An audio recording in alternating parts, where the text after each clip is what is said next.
Welcome back to Madam Cross New Horizons. I'm dear Darnie, as you've seen what's going on a lovely island of Fawnhollow today. Anyone actually seen that new Matrix movie that's come out, the Matrix 4 or whatever? Now, I'm not really an expert in Matrix or sci-fi or anything like that, so of course, take everything I say with a grain of salt. Apparently it's very weird. It's all I've heard.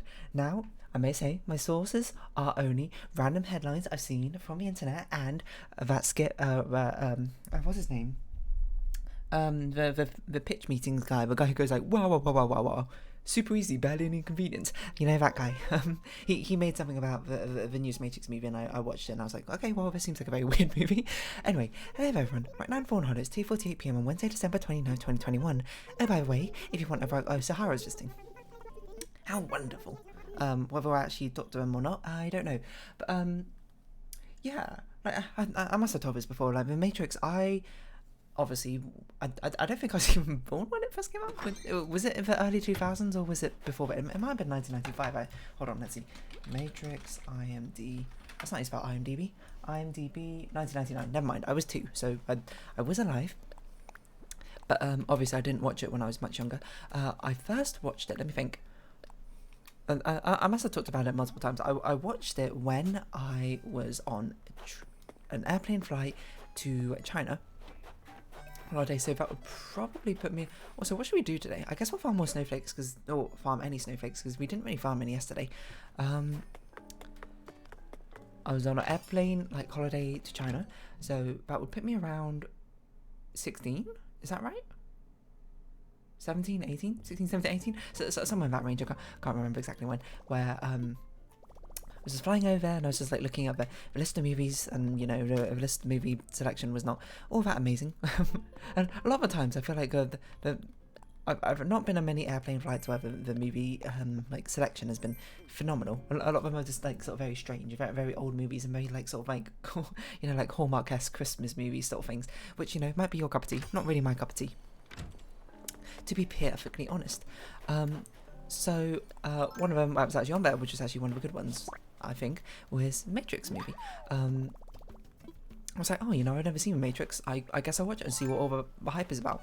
I watched it, so I guess, it's probably not great for having my first experience of a Matrix movie, and it's one of the most popular movies and most well-renowned movies of all time, or whatever, is on this tiny, let's say 10 by 8 centimeters, or probably inches, not centimeters, sort of screen on the back of a rather noisy airplane. But from what I recall, I actually kind of liked it. I watched it and be like, I think it's actually kind of cool. It was different from me watching Star Wars, where I was like, I'm not sure if it's aged all that well, but I could see why people at the time definitely liked it. But if me watching it now, I'm kind of indifferent. And it's coming from me. I'm not a huge fan of sci-fi movies at all in general. Not because I hate sci-fi or anything. It's just I suppose I much prefer high fantasy and those sort of things. It's not necessarily the world which interests me more than the characters specifically. But I thought Matrix was pretty fun. At least it's obviously what I'm saying is all kind of from a place of ignorance. I know but essentially nothing about when anything about Matrix or anything that's gone into it, or anything about what it was like when it was first released, etc., etc. This is sort of my, I guess the closest, not the closest you'll get, but reasonably close to an outside perspective looking in about this sort of movie, watching cult classics years after they've come out, and in the waning years of their popularity, but while their legacy still sort of lives on. I was like, yeah, honestly, it's just kind of enjoyable. I don't really remember it all too well, to be honest. I remember he goes into the Matrix. I feel like I remember not really following what was going on at the beginning, just being sort of what is going on, and then but the only reason I sort of could follow what was going on was because I kind of knew the premise of Matrix. Spoilers, I suppose, for Matrix if you haven't seen it. I kind of knew the premise of Matrix before I started watching it. They're in this sort of virtual simulated reality humans are plugged into, and he needs to take a red pill or a blue pill to wake up. I forget which one it is, I'll be perfectly honest. And then he just meets a team of other Matrix people, and I thought it was pretty enjoyable to watch. The action sequences, certainly Keanu Reeves did a good job with. Actually, I'm not sure if he did it or if it was a stunt double, I'll be perfectly honest, but whoever did and ended up doing all the action scenes in the Matrix and whatever, or whoever choreography, how do you say that word? choreographed. That's not a word. Did a spectacular job. They're honestly a treat to watch, I thought. But yeah, it was just like an interesting situation, I suppose, overall, you know. But it was certainly one of the movies where I watched it, you know, it was a cult classic, and I was like, hey, you know, I think it's still pretty cool. See, I'm sure there's tons of, like, you know, plot holes or whatever in Matrix. I'm honest, I don't really remember the plot overarching all too well. I kind of just like liked it more for the visual not visual candy necessarily, but the fun visualness of it all. I suppose it's not really visual candy anymore because, you know, like 22 years old now or something, so CGI graphically wise it's not really got much compared to on modern movies of its time, but I enjoyed watching it even on that tiny sort of airplay movie screen. But you might be like, hey, have you seen Matrix 2 Matrix 3, which I hear are not very good. No, I legitimately, I don't know anything about Matrix 2 or Matrix 3 or what happens in them. I know they exist, and that's about the extent of my knowledge. Are these plants meant to be here? Yeah, they are, okay. I'm actually trying to sum up like any information I can think of about Matrix 2 and Matrix 3, and I actually just straight up I cannot think of anything that I know about them, apart from the fact they're sequels, which is like, you know, the most obvious thing, you know. It's not really enlightening to say that, I suppose. I assume they follow Neo still, and Trinity. Wait, is Trinity still alive? Probably. I honestly don't really recall. But yeah, I remember there's a lot of hype. I suppose this is, you know, an age where I was actually sort of alive and what's the word, cognizant, I suppose, of the hype when Matrix 4 was announced or whatever. Didn't they have like this weird video, not video, this website that came up and you can go into it, and then it like did some stuff and people were like, whoa, what's this? But also, you know, because especially in the sort of era of like Hollywood sequels just trying to be like cash grabs, trying to revitalize old series, I suppose, from the past, without really putting much level thought or care into them, whatever. People, I suppose, are rightfully skeptic. And very right, but of course, me as an outsider looking in, having no investment into the series whatsoever, just being like, oh, I guess that's kind of cool. You know, hopefully it'll be good, so the people who are Matrix fans can enjoy it, and if it's not, well, you know, sucks for them, I guess, but not for me personally. But yeah, it came out a while back. I've not seen it, mind you. I've not seen it. I have no intentions of seeing it after what I hear about it. Apparently it's just very weird and very sort of just like... It's one of the movies where my general understanding of it is not, it's like, it's bad. It just like happens. It's sort of like the most neutral thing you can ever see. But it sort of does a thing, apparently, you know, according to Ryan George, that's his name, from pitch meetings. It does a thing where it does like a meta thing of being like, oh, you know, the meta commentary of the fact that the people who created it, I forget the name of them, the two sisters or whatever, he created it, and being like, oh, we don't want to do this. I actually don't know if they wrote the fourth one, so I shouldn't really put the blame on them, to be honest. The metacritical thing being like, oh, you know, Hollywood's forcing us to make a sequel or something, which we don't think needs it. But I don't know. Is it good? I feel like there's a lot of sequels stuff coming out. You know, you got James Bond. I mean, that wasn't that recent. It was a little while back. Which one was it? I can't remember. The one which was quote the last Daniel Craig James Bond movie, just like the previous four. Which I also have not seen. I don't think I've seen a James Bond movie since Skyfall. What was the one after Skyfall? Hold on. I need someone to... I need like a James Bond timeline.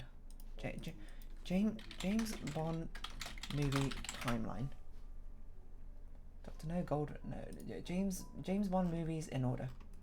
By era. Okay, I know Dr. No's at first. Did I see Spectre? If I've seen Spectre, I actually cannot remember anything about it. I can sort of remember Spyfall. James Bond, Spectre, because actually I don't really remember much apart from like the evil bit. Sorry, spoilers for Spyfall. Skyfall. Let the sky fall.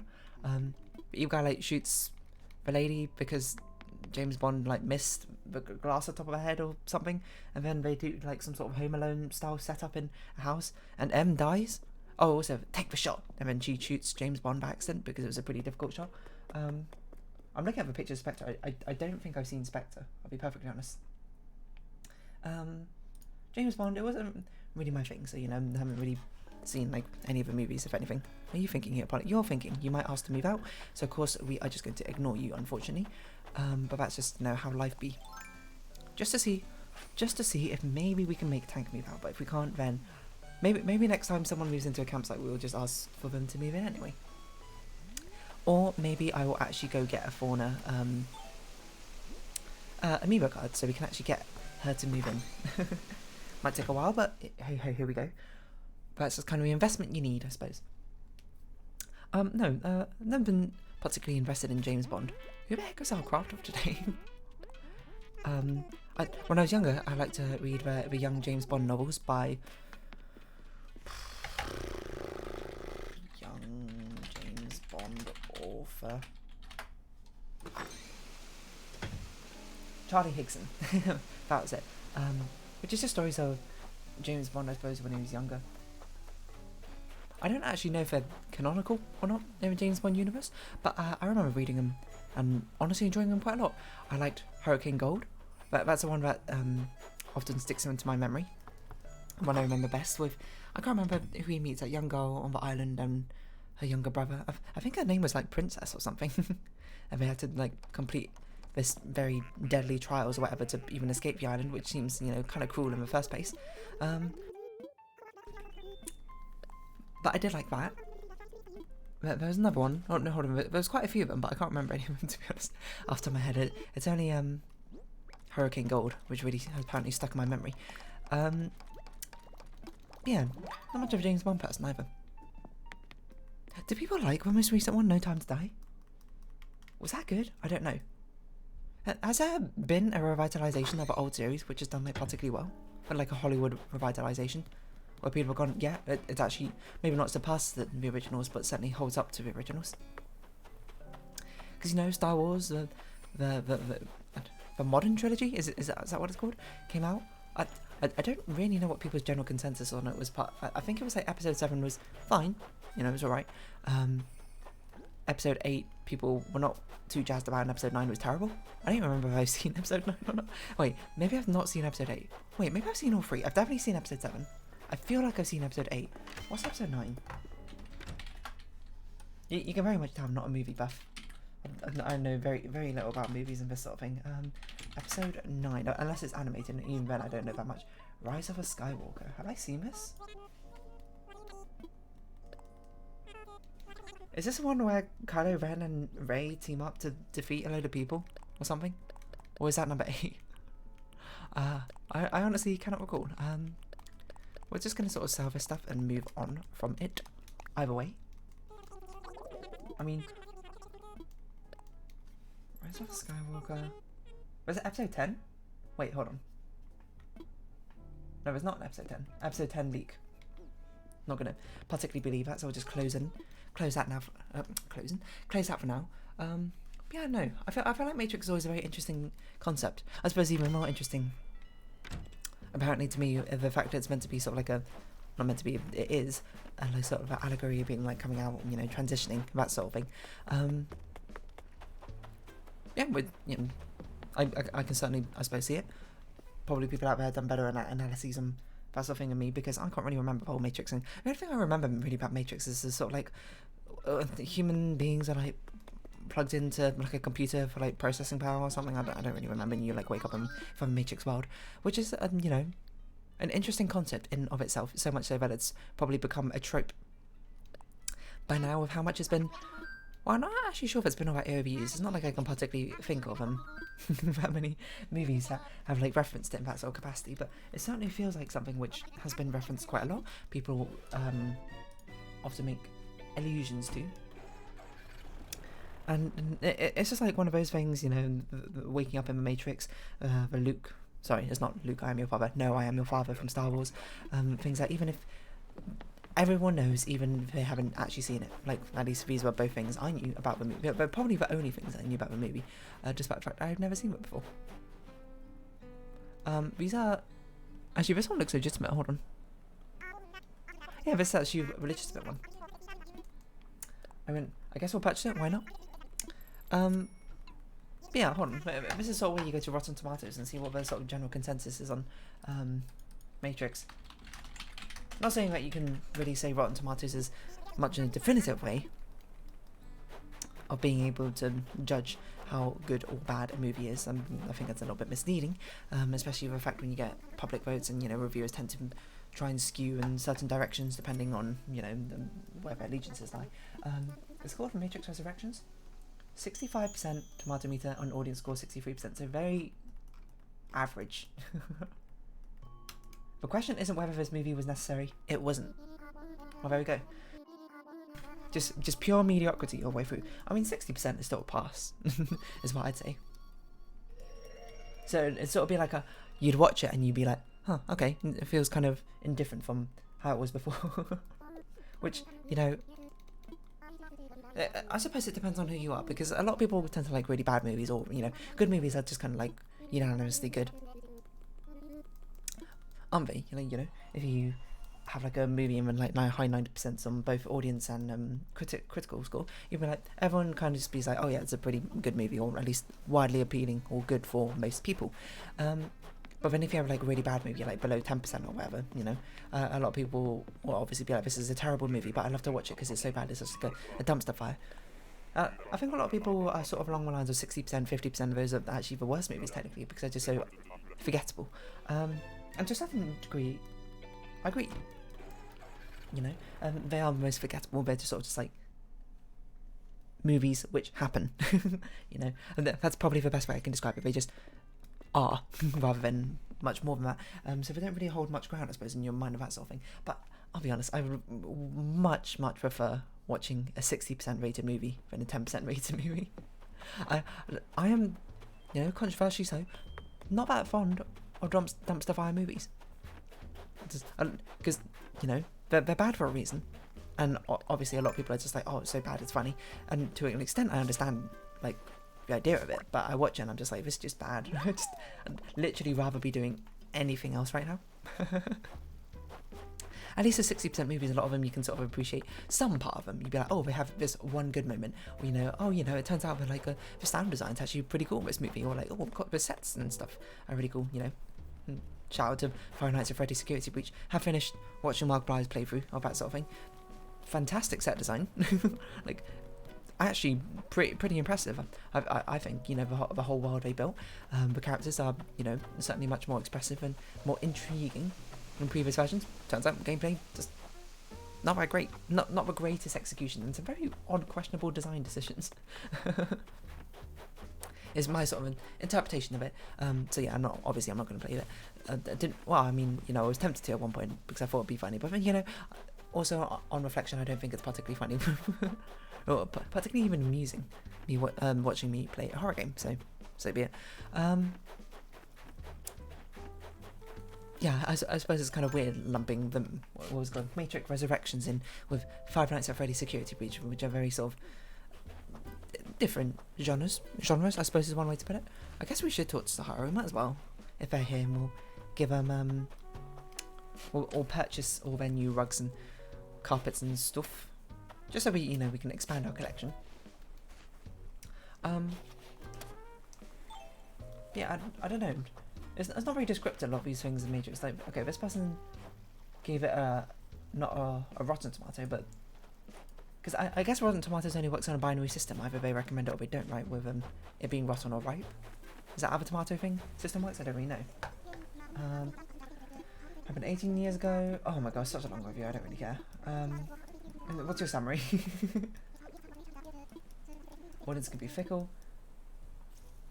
It seems that it was directed by the Wachowski. Oh no, okay, it was only directed by one of them. Still hold its tantalising grip. Is a stone cold trip? I don't know. What's your conclusion? Powerful female has a plan how to nurture it. It is worth cheering. Sure. Okay. I don't really understand from that. It's a breath of fresh air in a time when reboots are a dime a dozen. Pioneered a modern cinema we know. It's fitting out of Matrix's back to resurrect it. So it just kind of seems like people are just like, I don't know. Is recycling dump on murky effects? Like, what? Critics are so harsh. A recycling dump on murky effects? I suppose it's just a bit more entertaining to hear a critic just absolutely go off and completely roast a movie rather than they'll be like, you know what, it's fine, but just, you know, kind of mediocre execution in some parts, and you know, very good in other parts, and just very questionable decisions overall in some parts. Crazily, like, why is it so harsh? Like, any time a critic has to resort to such like flowery language, like this is obviously my own personal biases, I suppose. And any time a critic, I suppose, or any sort of review I read, and they have to, they resort to a load of like really flowery, over the top sort of language like this. For some reason in my mind it just switches it to be just be like, oh, this is like a comedic review or that sort of thing. Not that it doesn't hold a train of truth to it, but it's more like for the purposes of entertainment rather than for an actual review, you know. Like I'm trying to think, like kind of like Donkey style, you know, like Donkey holds certainly elements, not elements of truth, it probably like his entire opinions, I suppose, within his reviews, but he always lives it in a very sort of comical way, and a very entertaining way in that sort of process, which it's not like I look down on that sort of review, because I'm not your reviewer, like, who am I to judge? It's more like I see that sort of and be like, oh, you know, this is like meant to be a comedic entertainment piece, while also being somewhat informative at the same time, which is not really what I'm looking for in a review, I suppose, personally, but I certainly see the appeal of it through like an entertainment video. You might say, when's the last time you watched a Donkey video then? I think it was a Battle Wonderworld one, if I recall, which is honestly pretty funny. Battle Wonderworld, my word, what a strange game. Probably the rare, like, sort of like it's not even that much of a dumpster fire, it's just so strange. Maybe it is a dumpster fire, I don't really know. It's probably one of the rare exceptions of it's so bad I would actually enjoy it, sort of. Not to play, but to hear about it, I suppose, now I think about it, which I guess is kind of a different situation. Maybe I'd hate playing it. I don't know, it's as it seems to be rather mixed. And the audience score being 63% sort of seems to reflect that. I feel like a lot of your times the audience score tends to sort of be quite bandwagony. You know what I want to see? How streaming movies, I want to kind of see how the new animated sort of Disney movies, that sort of thing, gone. Sing 2, 67%. I didn't even know there was a Sing 2, but there you go, there's a Sing 2. Audience score 98%? People loved it, what the heck? Who's this? It's a bit strange when these movies posters have the actual people, you know, in them instead of the actual like animated versions of them. I don't really know what Sing 2 is about. I don't even know what Sing 1's about. Like they become popular, right, or something? In some sort of talent show? Oh yeah, wait, there is a Sing 2. I feel like I recognise this voice character. Wait, what's that other movie that's come out? It's like called Bad Guy or something.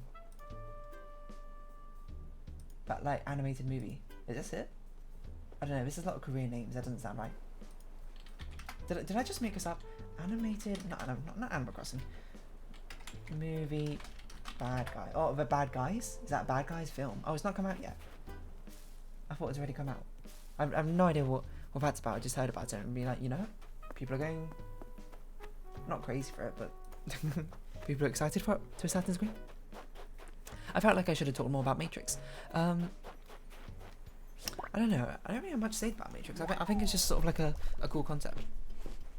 Like, which, as I understand, I think that's the sort of general ideation that people have about the Matrix being like, oh, you know, it's a very cool concept when it first came out, and it executes it with very like fun, and not necessarily fun, but like very entertaining to watch and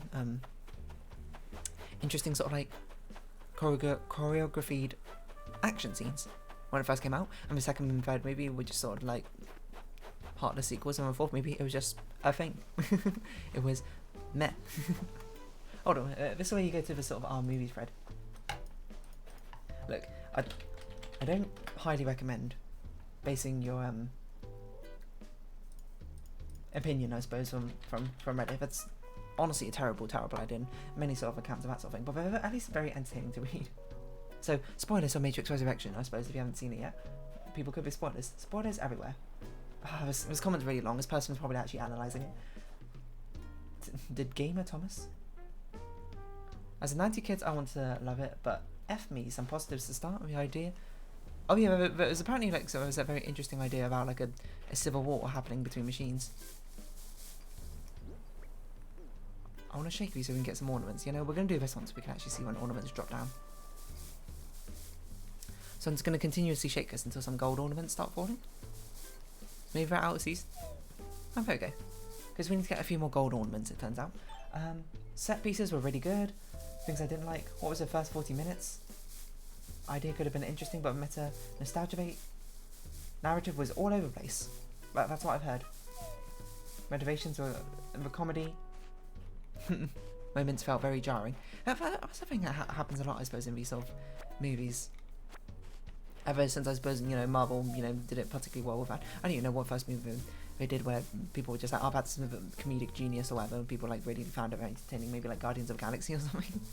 I'm not a Marvel super fan or in any sort of like Marvel movie much of a watcher, so don't quote me on that. A lot of sort of like very ham-fisted comedy to try and sort of like lighten the mood when a lot of times it doesn't really deserve it or doesn't really need it. Like credits to Dune, even though I didn't love the movie, I thought it was just fine. Personally, I can't think of any moments where I just like, oh man, I wish they didn't like sort of ham-fist this comedy in there. I thought it was like, you know, played it on straight and narrow. I gotta respect it. You know, it's kind of what you're expecting.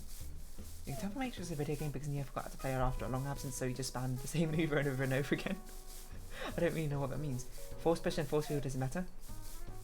Force pushing people, force push. It's really crazy to see all of the Neos for one with powers such as force pushing people, force pushing people, force pushing people, force pushing people, and force pushing people. Right, so I can sort of see the complaint people are starting to have about Neo's superpower, Neo's use of his own powers in this one. Because hasn't he like downloaded like a load of like martial arts and karate sort of knowledge? Didn't that happen in the first one? I feel like it was like some sort of dojo fight scene against Morpheus. Maybe he had the same problem as me as the first of the Star Wars sequels. It was all the same plot devices but done worse. It sort of just rehashes. You know, fair enough. I suppose it's sort of like a play it safe sort of dealio, where Hollywood are just like, you know, we've already got the noteworthy IP. People are already going to come and see it in droves. We've already got, you know, the audience here. Let's just make something incredibly safe, and thus appealing to very few people. You know, when you can focus and control group something so much that it just appeals to everyone, it ends up appealing to no one. I think I talked about this before. And like, it's called like the worst song in the world or whatever. Where like some musical artists or songwriters or whatever basically surveyed like tons and tons of people in America, being like, what do they like in songs? And they put all the things which people loved in songs, like the most highest rated things in one song, and everything which people hated in the other one. And I gotta say, the worst song is incredibly hilarious. It's not a good song by any means, but at least it's very entertaining. And I can't even remember what the song that everyone loved went like, you know?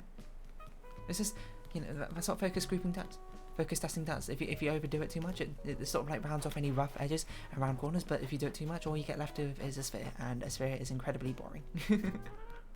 You gotta have some jagged edges, even though it like turns away some of your audience. Some people are gonna be like, yes, that's what I'm about. That's what makes it dynamic, that's what makes it interesting. I say as someone with not really much experience in or any experience, I suppose, at all in the entertainment industry, so who really knows what I'm talking about in that sort of regard. Just sort of my interpretation of things.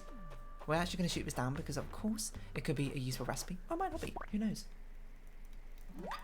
So what happened to Zion? I don't know who Zion was. Was that someone in the first movie?